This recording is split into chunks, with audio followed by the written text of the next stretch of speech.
नागार्जुन सागर के नौमंतखब रुकन असम्बली नोमुला भगत ने आज रियासती वज़ीर दाखिला मोहम्मद महमूद अली से इनकी रिहाइशगाह पर मुलाकात करते हुए शुक्रिया अदा किया।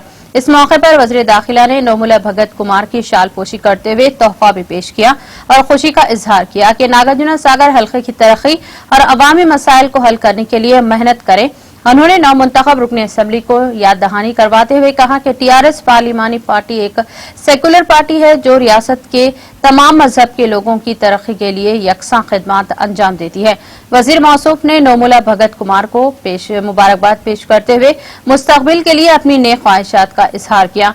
नोमुला भगत ने कहा कि वज़ीर दाखिला ने ज़िमनी इंतखाबात के सिलसिले में तकरीबन 1 महीना नागार्जुन सागर हल्के में क़याम करते हुए काफी मेहनत की।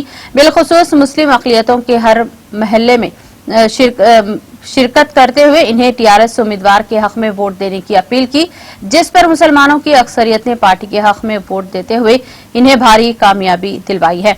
भगत कुमार ने वज़ीर दाखिला की मेहनत और जुस्तजू का भी एतराफ करते हुए कहा कि नोमुला भगत कुमार की कामयाबी में मोहम्मद महमूद अली का अहम रोल रहा है। नोमुला ने कहा कि वज़ीर दाखिला मोहम्मद महमूद अली का शुक्रिया अदा करते हुए कहा कि वो पार्टी पॉलिसी पर अमल करते हुए हल्के की तरक्की और अवामी फलाह व बहबूद के लिए काम करेंगे।